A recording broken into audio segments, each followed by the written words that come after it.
السلام علیکم ورحمۃ اللہ وبرکاتہ۔ اے خاک وطن اب تو وفاؤں کا صلہ دے، میں ٹوٹتی سانسوں کی فصیلوں پہ کھڑا ہوں۔ نحمدہ ونصلی علی رسولہ الکریم، اما بعد۔ محترم اساتذہ کرام اور محفل میں شریک قابل قدر حاضرین، میں آپ حضرات کا شکر گزار ہوں کہ مجھ جیسے ایک ادنا سا طالب علم کو یوم آزادی پر کچھ بولنے کا موقع دیا۔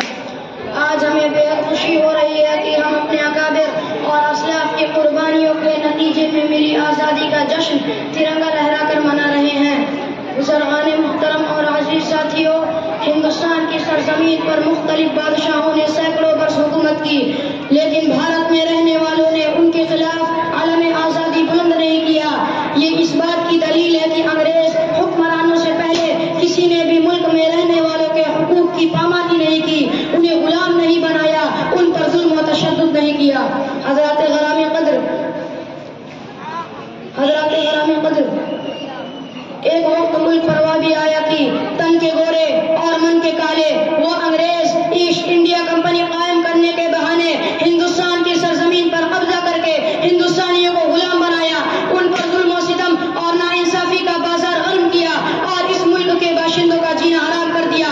تو ایسے وقت میں سب سے پہلے نواب سراج الدولہ نے پلاسی کے میدان میں انگریزوں سے جنگ لڑی، لیکن میر جعفر اور اس کی ساتھیوں کی غداری کی وجہ سے نواب سراج الدولہ کو شکست ہوئی اور انگریز بہار اور بنگال پر قابض ہو گئے۔ میرے عزیز ساتھیوں، میں آپ کو یہ بات بتاتا چلوں کہ حیدر علی اور ان کے صاحبزادے ٹیپو سلطان نے اس بات کو محسوس کر لیا کہ انگریز اسی طرح ایک ایک صوبہ اور ایک ایک ریاست ہضم کرتے رہیں گے اور کوئی منظم طاقت ان کے مقابلے پر نہ آئی تو پورا ملک ان کے قبضے میں چلا جائے گا۔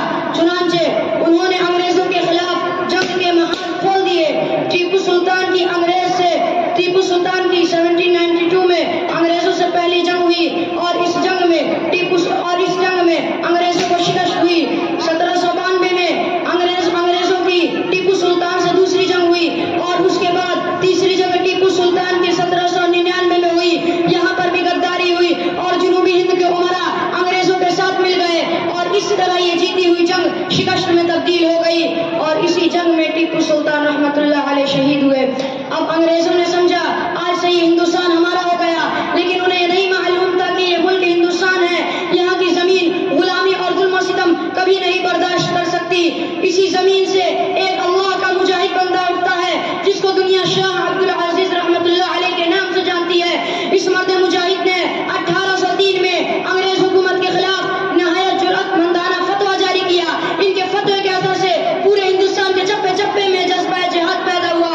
اس فتوے کے بعد تحریک ریشمی رومال چلایا گیا، تحریک بالا کوٹ چلایا گیا، ہندوستان چھوڑو تحریک چلی، شاملی کا جہاد ہوا اور اس جہاد آزادی میں سینکڑوں علماء کو پھانسی دی گئی۔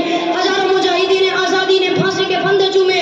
ہمارے آباء و اجداد اور ہمارے پرکھوں نے اپنے بچوں کو یتیم کیا، عورتوں کو بیوہ کیا، جیل کی کال کوٹھی کو آباد کیا، انگریز فوج کی گولیوں کا سامنا کیا، تب جا کر ہمارا یہ ملک آزاد ہوا ہے۔ لہو وطن کے شہیدوں کا رنگ لایا